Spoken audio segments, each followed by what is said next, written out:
shit's in the safe. Got me a spot out the way. Nigga just tryna be safe. Let's get to sports talk.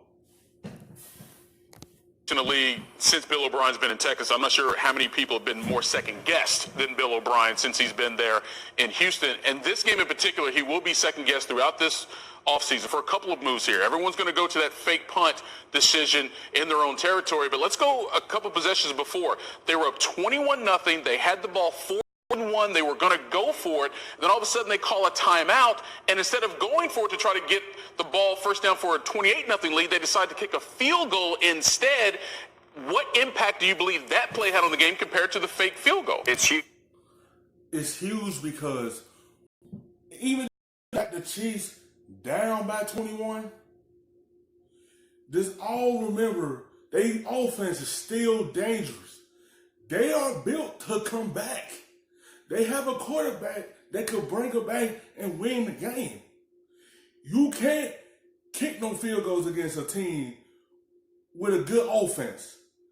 You have to try to go for it and put up touchdowns against this offense. Once you kick that field goal, you open the door for them to come back. That offense is dangerous. No matter how much points they down. They are built to come back from a big lead. You can't kick field goals against a team like this. You have to at least score touchdowns and keep your foot on their neck. When you don't, and you let up and kick a field goal, you open the door wide open for them. There is a team that's built to come back from this tight deficit. Actually, coaches, we were talking about it. Man, you got to go for it right here, right? This is when you really step on it, and this is when you put this game away and make them feel inferior, right? Because again, you'll go up 28-0 now, and you're showing kind of all the bravado. You let them hold you, and it's a big deal for them, right? It's a big momentum swing for him. And coach is like, no, take the points, but they were going. Then they call the timeout, and I think that hesitation allowed O'Brien to sit back and go, I'm going to go ahead and take the points. Everything's kind of going our way. When you have the type of team that Kansas City has, that would have been my only reason for trying to just tack on as many as you can. Not because I expected them to score 51. I don't mean it that way. I don't think anybody predicted. See what I'm saying? Because how they built, they can score 51 points easily. That offense is built to score points like that.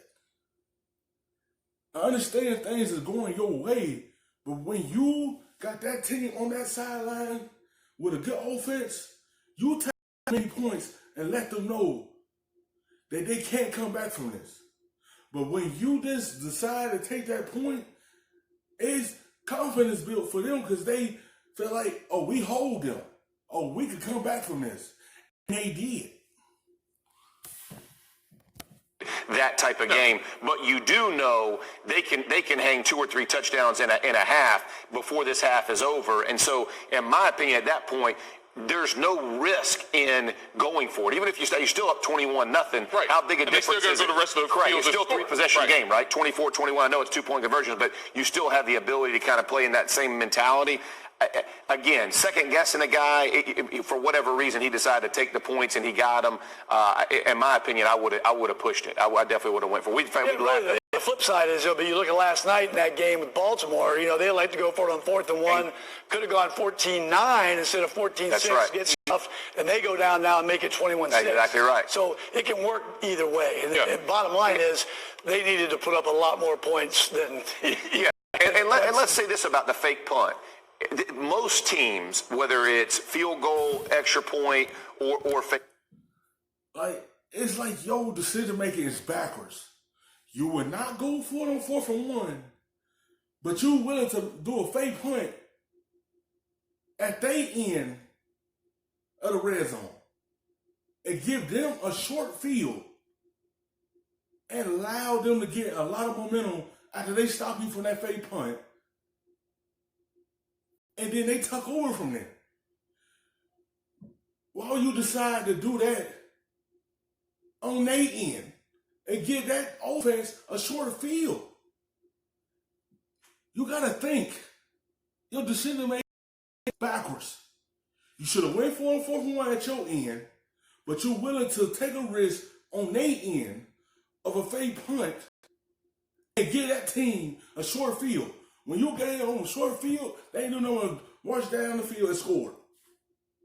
Why would you do that? You want to take that risk, but you want to take that risk at your end. It's all about decisions that you put your players in, and you put them in a bad position by doing that.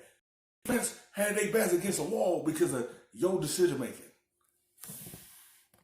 But you have looks that you practice throughout the week, and it is an automatic trigger. So whether it's the personal protector, the guy who's going to call the play, when he sees a certain look, he has full charge to make the call. This is not something that the coach gives you a little wink as you walk out there. These things are practiced throughout the week, so they understand what the call is. They got the look. They didn't expect Sorensen to be able to run him down and make the tackle one-on-one in open field. But if you feel like you have the numbers and you have it, the edge captured, why not run it? I mean, I understand everybody's going to second guess it, but at that point, you are up, was it 24-7? If you get the first down, you're eating up more clock. You feel like you have the look. You can't second guess things like that. That's like second guessing every play in your playbook. Well, it could, if it wasn't cover 2, if it was cover 1, it would have been a bit.